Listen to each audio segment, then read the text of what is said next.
आपसे ज्यादा गलत कोई नहीं है।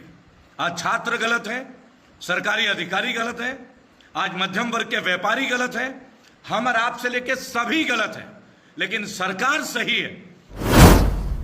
एक 12वीं पास महिला जिन्हें शिक्षा मंत्री बना दी जाती है, जो ये भी गलत बता देती है कि वो एक ग्रेजुएट है। एक ऐसा युवा मंत्री जो कहता है देश के गद्दारों को गोली मारो। जैसे यशस्वी प्रधानमंत्री माननीय मोदी जी ये कहते थे कि मैं 15 लाख दे दूंगा, स्विस बैंक से काला धन आ जाएगा। देश के यशस्वी प्रधानमंत्री जिन्होंने 2016 के बाद आज तक एक भी प्रेस कॉन्फ्रेंस नहीं किया। क्या भारत का कोई एक एमएलए ऐसा है जो अपने मर्जी से इस्तीफा दे देगा? क्या भारत का कोई मंत्री है जो इस्तीफा दे देगा? हर जगह एक ही बोला जाता है, तू यहां का है, तू वहां का है। कोई बंगाली है, कोई बिहारी है, कोई जाट है, कोई गुजर है, कोई लोकल है, कोई बाहर का है। ये मुल्क है किसका? अब इस मुल्क में गुजराती मॉडल नहीं चलेगा।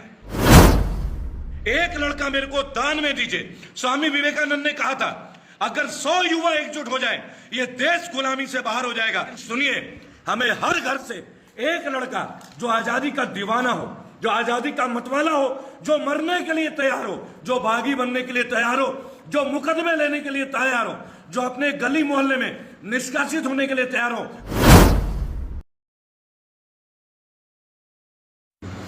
जय हिंद, जय भारत। मैं रेबल सदानंद पति आप लोगों के बीच, और आशा करता हूं आप लोग सब ठीक होंगे मेरे भाई। एज यूजुअल फिर से लाइव रोका जा रहा है। आप देख रहे हैं अभी पॉज आ रहा है, फिर से नेटवर्क पूरे हैं लेकिन फिर भी लाइव रोक देना है। और आज बड़े छोटी सी एक बात थी कि एक अवैध इलीगल प्लॉटिंग को लेकर हम लोगों ने अपना एक मुहिम छेड़ा है, जो कि इंटरनेशनल एयरपोर्ट के पास हो रही है। मैं चाहूंगा आप लोग ज़्यादा से ज़्यादा लोग एक बार जुड़ जाएं लाइन पे। पहले आप लोग आइए, आप लोगों का लाइव पे आना ये बहुत ज़रूरी है। और क्या ज़रूरत है इस देश की जिसमें आप लोग क्या भागीदारी कर सकते हैं, अगर आपने एक बार ये जान लिया तो शायद बहुत बेहतर होगा। यूं ही केवल काम करने का लक्ष्य नहीं होना चाहिए। एक लंबे अरसे से एक संघर्ष को हम लोग जी रहे हैं और हर भारतीय इस संघर्ष की पीड़ा से गुजर रहा है, लेकिन कोई भी कराने की स्थिति में नहीं है, कोई ये कहने की स्थिति में नहीं है कि बिल्ली के गले में घंटा कौन बांधेगा। अगर आपको लगता है कि ये उचित वक्त नहीं है तो आपसे ज्यादा गलत कोई नहीं है। आज छात्र गलत है, सरकारी अधिकारी गलत है, आज मध्यम वर्ग के व्यापारी गलत है, हम और आपसे लेके सभी गलत है, लेकिन सरकार सही है। आज सोनू सूद गलत है, आज पप्पू यादव गलत है, आज तमाम वो क्रांतिकारी लोग, आज किसान गलत है। किसान आंदोलन के इतने सारे किसान जो शहीद हो चुके हैं वो गलत है। आने वाले टाइम में शायद आप अपने बच्चों को ये तक नहीं बता पाओगे कि कौन सही है और कौन गलत है। एक 12वीं पास महिला जिन्हें शिक्षा मंत्री बना दी जाती है, जो ये भी गलत बता देती है कि वो एक ग्रेजुएट है, लेकिन वो सही है। एक ऐसा युवा मंत्री जो कहता है देश के गद्दारों को गोली मारो, है ना, वो सही है। और वो व्यक्ति जो अपने देश के लिए समर्पित है वो गलत है। चाहे वो एक मजदूर हो, चाहे वो सरकारी मुलाजिम हो। आइए देश की बात जानते हैं, आइए बात करते हैं कैसे इस चीज से बाहर निकलने का रास्ता क्या है। आइए जानते हैं कि बैड पॉलिटिकल सिस्टम से बाहर निकलने का जरिया क्या है। अगर आपको सुनने की हिम्मत है, ये देख लीजिए, बीजेपी आईटी सेल गाली देना शुरू हो गई, है ना। अभी हमने कुछ भी नहीं बोला तो इनको प्रॉब्लम हो गई। चलिए मैं एक बात बोलता हूं। आज 21 सितंबर 2021 बराबर डिक्लेयर करके आपको बोल रहा हूं, डिक्लेयर करके, ऑफिशियल है। बंगाल में हमने डिक्लेयर किया था कि हम सत्ता परिवर्तन करेंगे। अब देवभूमि उत्तराखंड का सत्ता परिवर्तन और व्यवस्था परिवर्तन ये दोनों होगा, दोनों के दोनों। लेकिन ये कैसे होगा और क्यों होगा ये आपको जानने की आवश्यकता है। आप देवस्थानम बोर्ड की बात कीजिए। आज उत्तराखंड सरकार के ऊपर 50,000 करोड़ से ज्यादा का कर्ज है, 50,000 करोड़। और अगर ये गलत है तो डिबेट के लिए धामी जी को बुला लीजिए, जो कि मुख्यमंत्री बने अभी जुम्मा 10-15 दिन पहले। अगर मैं गलत कह रहा हूं तो बता दीजिए कि उत्तराखंड को इस 50,000 करोड़ का जो ब्याज भरना पड़ता है उसके लिए भी उधार लेना पड़ रहा है, और उसके बाद वो लाखों करोड़ों का डिक्लेरेशन करते हैं, बिल्कुल वैसे ही जैसे यशस्वी प्रधानमंत्री माननीय मोदी जी ये कहते थे कि मैं 15 लाख दे दूंगा, स्विस बैंक से काला धन आ जाएगा और देश से जो विदेश भागे हैं उन सबको वापस ले आया जाएगा, और जितना काला धन है इतना काला धन है कि किसी को टैक्स देने की जरूरत नहीं पड़ेगी। आप रहिए इस भ्रम की दुनिया में, और हर एक भारतीय के साथ छल और कपट का ये जुमला लगातार फैलता रहेगा, लेकिन करना क्या है? आप लोगों को तो सहना है, आप लोगों को तो मोदी जी का विकल्प देखना ही नहीं है। ये बिल्कुल वैसे ही है जैसे महेंद्र सिंह धोनी का कोई विकल्प नहीं था या विराट कोहली का कोई विकल्प नहीं है। जब विराट कोहली की बात आई तो चलिए 4 लाइन उनके लिए बोल देते हैं। कम से कम उन्होंने हिम्मत दिखाई और उन्होंने कहा कि T20 से मैं इस्तीफा दे दूंगा। क्या भारत का कोई एक एमएलए ऐसा है जो अपने मर्जी से इस्तीफा दे देगा?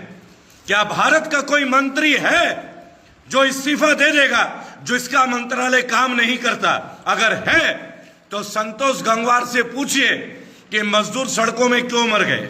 आप में से बहुत सारे लोग ये नहीं जानते कि संतोष गंगवार कौन है। मैं बता देता हूं, labour minister of India Covid के दौरान जिनका एक इंटरव्यू नहीं आया, और देश के यशस्वी प्रधानमंत्री जिन्होंने 2016 के बाद आज तक एक भी प्रेस कॉन्फ्रेंस नहीं किया है। हिम्मत तो बुला लीजिए, डाटा आपका, समय आपका, मंच आपका, हम साधारण भारतीयों की तकलीफों को लेकर आएंगे। लेकिन आज एक छोटी सी बात है, मैं रेबल फाउंडेशन से, रेबल सदानंद पति, आप लोगों से एक बात पूछूंगा। अपने घर से एक सदस्य मुझे दे सकते हैं क्या? मैं आपको देश को परिवर्तन करके दिखाने का जज्बा रखता हूं और देश को परिवर्तन करके दिखा भी दूंगा। अगर आप अपने परिवार से एक सदस्य मेरे साथ जोड़ते हैं रेबल फाउंडेशन के साथ, मैं वादा करता हूं मैं देश को बदल के दिखाऊंगा। मैं पॉलिटिक्स में नहीं आऊंगा, लेकिन देश का पॉलिटिकल सिस्टम बदल के आपको दिखाऊंगा। क्योंकि अगर आप अपने घर से एक शख्स को, अपने एक सदस्य को देश के लिए समर्पित नहीं करेंगे, दोबारा देश कभी भी विकसित नहीं होगा। देश पुनः गुलामी के रास्ते में जा रहा है, उसके जिम्मेदार मैं, आप और तमाम 135 करोड़ लोग हैं। आपको समझना होगा।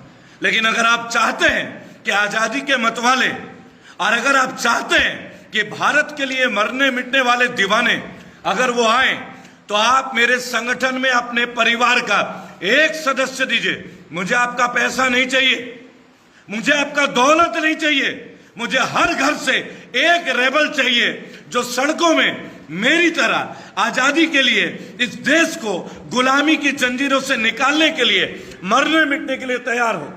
मेरे जीवन का सपना था एक न एक दिन आप भारत में कहीं भी चले जाओ, हर जगह एक ही बोला जाता है, तू यहां का है, तू वहां का है। कोई बंगाली है, कोई बिहारी है, कोई जाट है, कोई गुर्जर है, कोई लोकल है, कोई बाहर का है। ये मुल्क है किसका? अब इस मुल्क में गुजराती मॉडल नहीं चलेगा, नहीं चलेगा।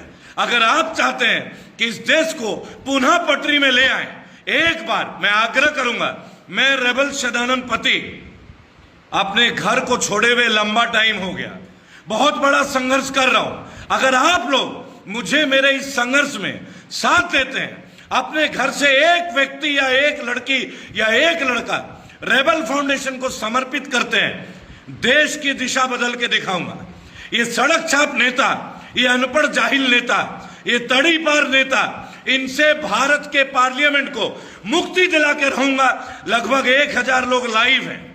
अगर आपको ये आवाज सुनाई दे रही है, मेरा व्हाट्सएप नंबर 8595640042, इस नंबर पे संपर्क कीजिए और घर परिवार से एक लड़का मेरे को दान में दीजिए। स्वामी विवेकानंद ने कहा था, अगर 100 युवा एकजुट हो जाए, ये देश गुलामी से बाहर हो जाएगा, ये देश अज्ञानता से बाहर हो जाएगा।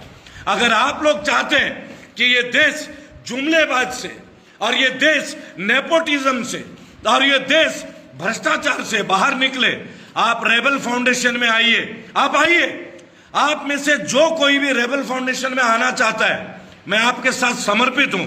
आप जहां बोलेंगे मैं वहां आऊंगा। आप जिस गली में बोलेंगे मैं उस गली में खड़ा हूंगा। आप जिस गांव में बोलेंगे उस गांव के हर चौखट पे रेबल खड़ा रहेगा। ये रेबल का वादा है। मैं ना जात देखूंगा, ना बिरादरी देखूंगा, ना क्षेत्र देखूंगा, ना राज्य देखूंगा। पिछले 3 साल से निरंतर अपने घर को छोड़ के लड़ रहा हूं और 2024 के पहले भारत को मुक्त करूंगा आर्थिक गुलामी से, सामाजिक गुलामी से और जुमलेबाजी से।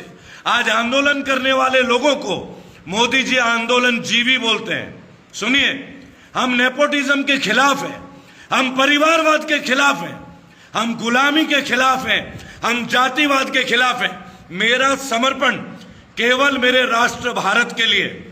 जो भारतीयता में यकीन करता हो वो रेबल फाउंडेशन को जुड़े 8595640042। और अगर आपको मरने का शौक है, अगर आपको मरने का शौक है, तो मैं हिंदू ब्राह्मण रेबल सदानंद पति, एक सच्चा भारतीय, आप सबसे आग्रह करता हूं, आप रेबल फाउंडेशन में आइए। ना जात की बात होगी, ना बिरादरी की बात होगी, मेरे मुल्क को सही करने की बात होगी। जो भी अधिकारी काम नहीं कर रहा है, जो भी मिनिस्टर काम नहीं कर रहा, एक एक के लंका लगाया जाएगा। लंका, ऑफिशियल बोल रहा हूं, बहुत हो गया। इतने दिनों से संगठन को इकट्ठा कर रहा हूं। अगर आप सड़कों में मेरे साथ अपना सर फुड़वाने के लिए तैयार है, अगर आप मेरी तरह अपने बीवी बच्चों और मां बाप को छोड़ने के लिए तैयार है, अगर त्याग की भावना है और आपके अंदर यह भावना है कि केवल फौजी क्यों मरे, हम बाहर के दुश्मनों से कभी भी लड़ लेंगे, देश के अंदरूनी दुश्मनों से कब लड़ेंगे। मैं रेबल सदानंद पति आप लोगों से आग्रह करता हूं, मुल्क को पॉलिटिक्स की जरूरत नहीं है, मुल्क को पॉलिटिकल पार्टीज की जरूरत नहीं है। मुल्क को जरूरत है उन आजादी के दीवानों को जो नेताओं को बजा सके, जो भ्रष्ट नेताओं को सरेआम सड़कों में लाके पब्लिक के सामने खड़ा करे, उन्हें नंगा करे, उनके प्रॉपर्टीज की डिटेल, उनके आमदनी की डिटेल को जनता कर। सुनो, ये जयंत राय लिखता है कि तेरा बाप मोदी है। मेरी बात सुन, बंगाल में तेरे बाप मोदी को बाहर किया है, मैं वो रेबल हूं, ठीक है। अब चैलेंज कर रहा हूं, उत्तराखंड में भी भाजपा बाहर। सुनते रहे अच्छे से। अब गुजरात में मैं आ रहा हूं, अभी तो गुजरात में लठ गड़ेगा, नई नई टीम बनी है ना, हम बनाएंगे टीम। लेकिन सुनिए, हमें हर घर से एक लड़का जो आजादी का दीवाना हो, जो आजादी का मतवाला हो, जो मरने के लिए तैयार हो, जो बागी बनने के लिए तैयार हो, जो मुकदमे लेने के लिए तैयार हो, जो अपने गली मोहल्ले में निष्कासित होने के लिए तैयार हो, वो रेबल फाउंडेशन को जोड़े। देश को कुर्बानी चाहिए, ये देश कुर्बानी मांग रहा है। केवल कुर्बानी भगत सिंह ने क्यों दिया, हम और आप क्यों नहीं दे सकते? उसी भगत सिंह का वास्ता आपको, इस मगरूर सरकार को जो सब चीज बेचे जा रहा है, हमारा सब बेच दिया। आज किसान आतंकवादी हो गए, आज मजदूर सड़कों में मर गए। आप भी नहीं जागोगे तो कब जागोगे? तुम्हारे बच्चे भी गुलाम होंगे। 8595640042 मेरा मुकद्दर लिखा हुआ है, मुझे तो मरना है बराबर, लेकिन मैं चाहता हूं मैं ऐसे मरूं कि मेरे बच्चों को फक्र हो कि उनके पिता ने कुछ अच्छे काम के लिए कुर्बानी दी। अगर आपका हौसला है तो मेरे साथ आइए, जाति बिरादरी को छोड़ के आइए, स्वर्ण भारत को बनाएं। आइए, अखंड भारत हम बनाएंगे, जहां कोई जुमलेबाज नहीं होगा, जहां खानदान के 50 नेता नहीं होंगे। हम और आप मिलके भारत का निर्माण करेंगे। जय हिंद, जय भारत, जय भारत, जय भारत।